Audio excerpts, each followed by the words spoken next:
When my son got married, I told myself nothing would change. I stood at his wedding, holding a small bouquet, smiling so wide my cheeks hurt. I watched him take her hand, and I whispered inside my heart, "This is how life should be." I didn't cry that day. I felt proud. I felt calm. What I did not know was that this would be the beginning of a quiet goodbye. Not the kind with arguments or raised voices. Not the kind where doors slam or words cut deep. This goodbye came softly, slowly, almost kindly.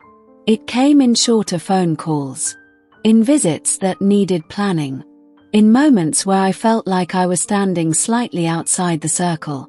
At first, I blamed myself for imagining things.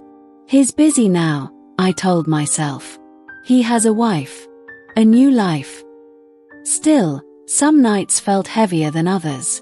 One evening, I sat at my kitchen table long after dinner was finished. The plate in front of me was empty. The chair across from me stayed empty too. That chair used to belong to my son. He used to sit there and talk about his day, about his worries, about his dreams. That night, I realized I had not heard his laugh in weeks. And for the first time, a thought crossed my mind that made my chest feel tight. What if I was no longer part of his everyday life? I didn't say that thought out loud. I didn't share it with anyone. I just sat there, listening to the clock, wondering how love could stay the same, while life quietly moves on without you. I raised my son mostly on my own. His father was there in the beginning, then slowly drifted away. There were no big fights, just distance that grew over time. So it became the two of us. I learned how to be strong when I felt weak. I learned how to stretch meals and money. I learned how to smile even when I was tired. My son was gentle, thoughtful, the kind of boy who listened more than he spoke. When he was small, he used to follow me everywhere. Into the kitchen, into the garden, even to the door when I left for work. "Don't be gone long," he used to say. I promised him I wouldn't. As he grew older, our bond stayed close. He called me when he had questions, when he felt unsure, when life felt confusing.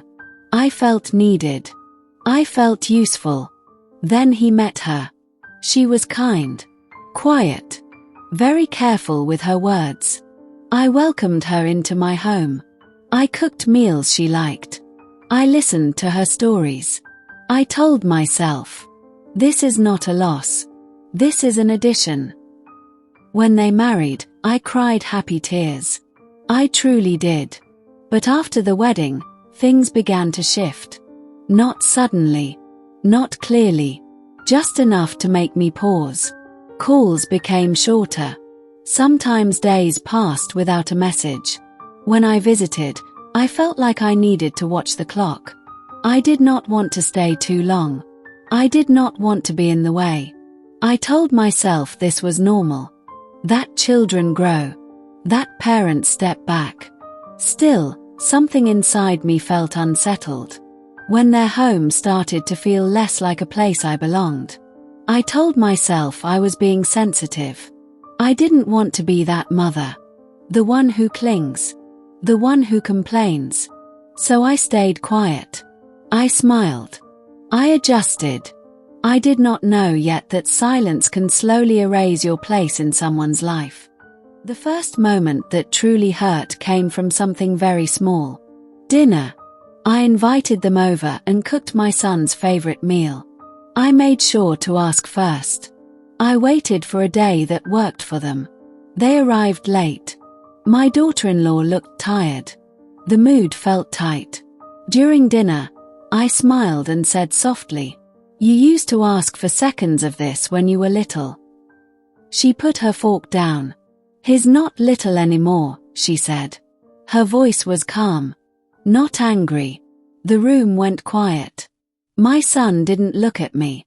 He kept his eyes on his plate. I nodded and said, "I know." But something shifted after that night. Visits became less frequent. Phone calls felt rushed. When I asked my son if something was wrong, he said, "No, Mom. Everything's fine." But I could feel that everything was not fine. I started choosing my words carefully, practicing what to say before calling, deleting messages before sending them. I did not want to be a problem. One afternoon, I stopped by without calling, like I used to. The door opened only halfway. "Oh," she said, surprised. "We were just about to go out." They weren't. I apologized and left. That walk home felt longer than usual. Heavier. I still did not realize that this was how my place was slowly fading. After that afternoon at the door, I stopped coming by without calling. I told myself it was respectful. I told myself it was the right thing to do. Still, it felt strange to ask permission to see my own son. I began to notice how carefully I was adjusting myself. How I spoke less. How I laughed more softly. When I did visit, I stayed aware of time. I watched the clock on the wall. I told myself not to stay too long. Sometimes, my daughter-in-law would glance at her phone. Not often. Just enough to remind me that my presence had a limit. My son spoke kindly, but briefly. Our conversations felt lighter now. Surface level. No more deep talks about worries or dreams. No more asking for advice. I told myself this was marriage. That his life was full now. Still, at night, the quiet felt louder. One evening, I called him just to hear his voice. "Hi, Mom," he said. His voice sounded rushed. "I won't keep you," I said quickly. "I just wanted to check in." He paused. "Everything's good," he said. "We're busy, but good." I wanted to ask more. I wanted to say I missed him. But the words stayed inside me. After we hung up, I sat on the couch and stared at the wall. I wondered when love became something you had to hide so it wouldn't feel heavy to others. Small moments that hurt quietly. The changes did not come in one big moment. They came in small pieces. I found out about family plans through pictures online. A weekend trip. A celebration. I was not invited. Not mentioned. At first, I told myself it was nothing. They deserved their time. But each picture felt like a reminder. I was no longer part of the everyday story. I was becoming a background memory. When holidays came, plans were short and structured. A quick visit. A set time. I cooked less. I stopped making my son's favorite dishes. There was no point if he wasn't there to eat them. One afternoon, I cleaned out a drawer and found old notes he wrote as a child. Simple things. "Love you, Mom. You're the best." I sat on the floor and held them. Not crying. Just breathing. I wondered if he remembered the version of me that raised him. Or if I had slowly turned into someone who felt like an obligation. The birthday that changed something inside me. My birthday came quietly that year. I did not expect much. But I hoped. I kept my phone nearby. I checked it more than I should have. Morning passed. Then afternoon. No call. In the evening, a message came through. "Happy birthday, Mom. Hope you're doing well." That was it. I stared at the screen. I typed a long reply. Deleted it. Typed again. In the end, I wrote, "Thank you. I love you." He reacted with a heart. I smiled. But my chest felt tight. That night, I made myself a small cup of tea and sat alone. I realized something then that I had been avoiding. I was holding on to a version of my son that no longer existed. And he was holding on to a version of me that felt too close. That thought stayed with me. I started blaming myself. Maybe I talked too much. Maybe I shared too many memories. Maybe I held on without meaning to. I remembered all the times I stepped in when he struggled. All the times I solved problems before he asked. I thought I was helping. I thought I was loving. But love can feel heavy when someone is trying to stand on their own. That truth was painful to face. One evening, I sat at my table and wrote him a letter. I apologized. I explained. I poured my heart onto the page. Then I folded it. I did not send it. I wrote another letter the next day. And another. Each one sounded like fear. Like holding on. I realized none of them asked what he needed. They only spoke about how I felt. That realization was the first quiet crack in my own heart. Not a breaking. Just an opening. The moment I felt truly outside. The moment that hurt the most came without warning. I stopped by the grocery store one afternoon. As I walked through the parking lot, I saw them. My son. His wife. Their life.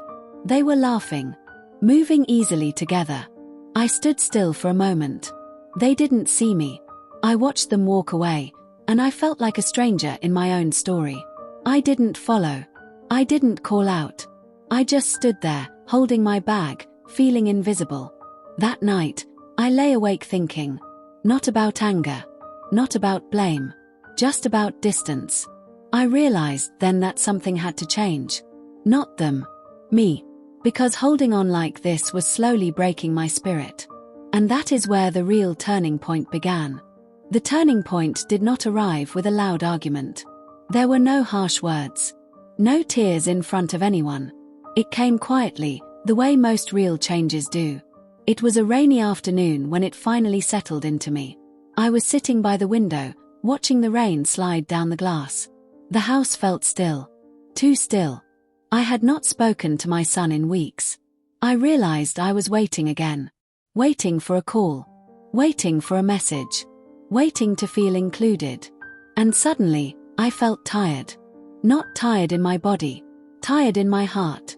I asked myself a question I had been avoiding. How long am I going to sit here waiting to be invited into a life that has already moved on? The answer scared me.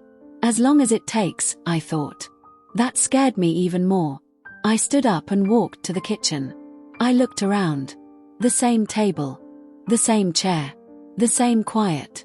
But something inside me shifted. I realized that waiting was slowly turning into resentment. And resentment was not the woman I wanted to be. Seeing myself clearly. That evening, I took out an old photo album. Page after page of memories. My son as a baby. As a child. As a teenager. I smiled at the pictures. But I also saw something else. A mother who gave everything. A mother who stayed strong. A mother who sometimes forgot to let go. I loved him deeply. But love, I realized, does not mean holding on forever. Love also means knowing when to step back. That truth hurt. But it also brought clarity. I remembered something my own mother once said to me.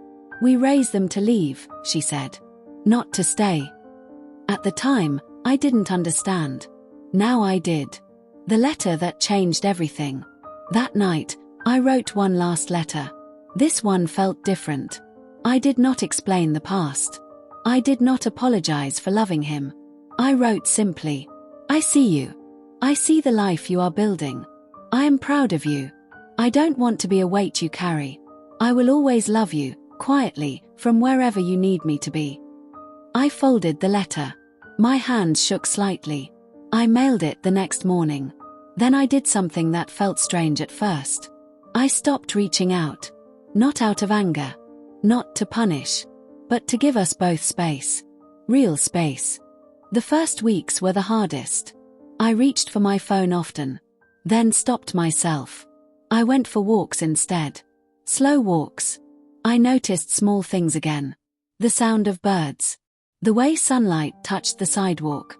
I joined a small group at the community center. Nothing special. Just people talking and sharing tea. I began to laugh again. Softly. Without guilt. Some days were still heavy. Some nights, I missed him deeply. But the ache no longer controlled me. I was learning how to be whole again. Not just a mother waiting to be needed. The call I did not expect. Weeks later, my phone rang. I stared at the screen. It was my son. I answered slowly. "Hi, Mom," he said. His voice sounded unsure. "Different." "I got your letter," he said. I waited. "I didn't realize how much pressure I felt," he continued. "I didn't know how to say it without hurting you." My throat tightened. "I understand," I said. And this time, I truly did. He thanked me for giving him space. Space. The word no longer hurt. It felt honest. We talked quietly. No blame.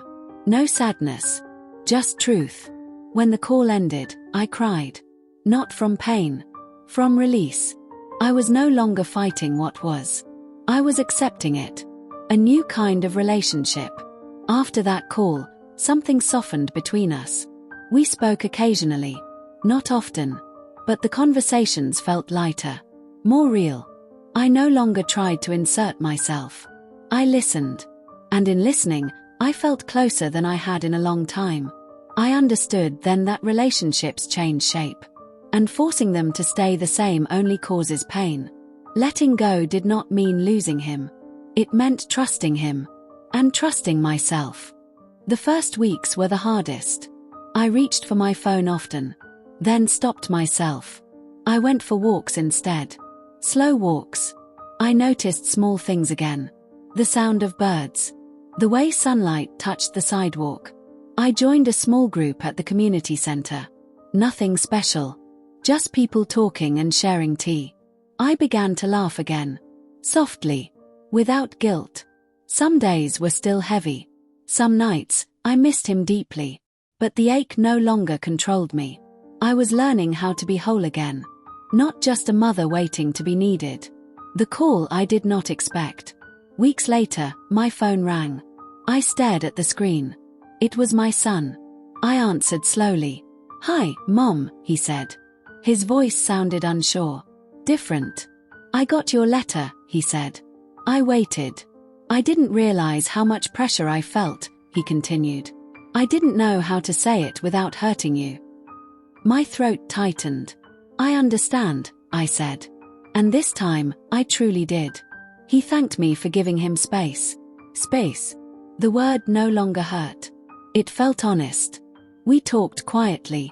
No blame. No sadness. Just truth. When the call ended, I cried. Not from pain. From release. I was no longer fighting what was. I was accepting it.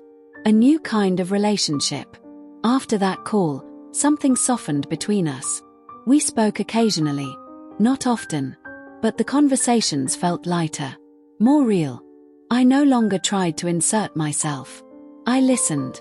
And in listening, I felt closer than I had in a long time. I understood then that relationships change shape. And forcing them to stay the same only causes pain. Letting go did not mean losing him. It meant trusting him. And trusting myself.